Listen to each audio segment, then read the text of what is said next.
Une petite princesse commence avec une jeune fille nommée Sarah Creo, qui vit en Inde avec son père, le capitaine Creo. Sarah est une enfant unique, dotée d'une imagination vive et d'un cœur bienveillant.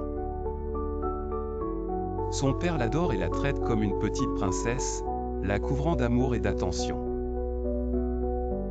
Ils partagent de nombreuses aventures ensemble, échangeant des histoires et des rêves.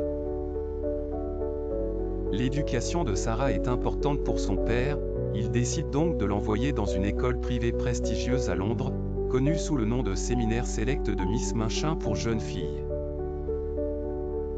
Alors qu'il est appelé à servir pendant la Première Guerre mondiale.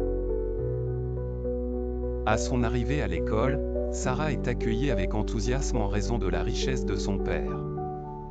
Miss Minchin, la directrice, l'accueille chaleureusement, la voyant comme une élève précieuse. Sarah se lie rapidement d'amitié avec plusieurs filles, dont la timide mais douce Becky, une servante de l'école.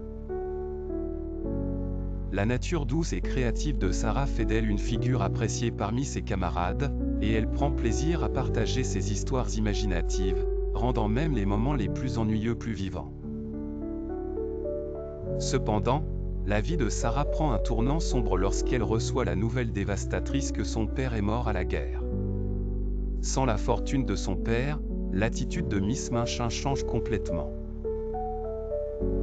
Elle devient sévère et inflexible, traitant Sarah comme une simple servante au lieu de la princesse qu'elle était autrefois. Sarah est contrainte de porter des vêtements en haillons et de faire des tâches ménagères à l'école, et sa vie autrefois luxueuse est remplacée par la dureté et la tristesse. Malgré ces circonstances, Sarah refuse de laisser son esprit être écrasé. Elle s'accroche à son imagination et trouve du réconfort dans ses pensées. Elle crée des histoires élaborées dans son esprit, s'imaginant comme une princesse dans un pays magique. Ces fantaisies lui apportent du réconfort et de la force, lui permettant de faire face aux réalités cruelles de sa nouvelle vie. Sarah reste également gentille avec ceux qui l'entourent, partageant ce qu'elle a de peu avec Becky et offrant un coup de main à d'autres filles moins fortunées. Au fil des jours qui se transforment en semaines, Sarah endure le harcèlement incessant de Miss Minchin mais ne perd jamais espoir. Elle continue de croire en la bonté des gens et au pouvoir de la gentillesse. Un jour, en nettoyant dans le grenier, Sarah rencontre un homme mystérieux nommé Monsieur Carrisford. C'est un gentleman reclus qui la cherche depuis qu'il a entendu parler de la mort de son père. Il s'avère que Monsieur Carrisford était un proche ami du capitaine Creo et s'inquiète profondément pour le bien-être de Sarah. Monsieur Carrisford apprend la situation de Sarah et décide de l'aider.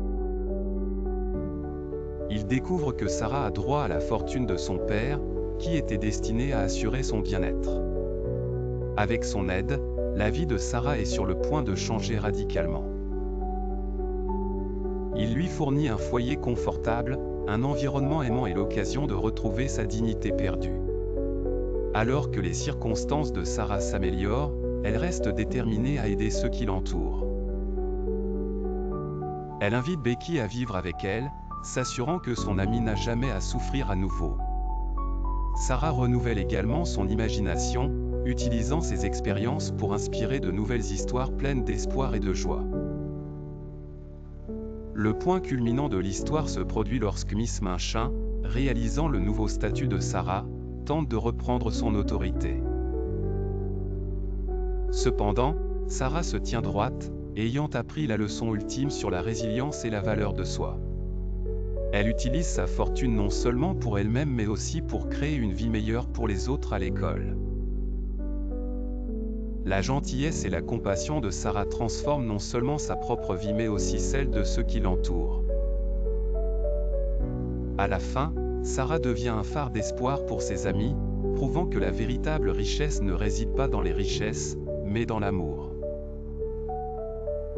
La gentillesse et la capacité de rester optimiste face à l'adversité.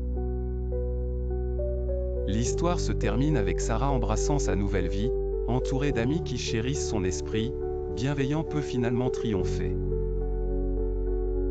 Montrant que peu importe la difficulté du voyage, un cœur.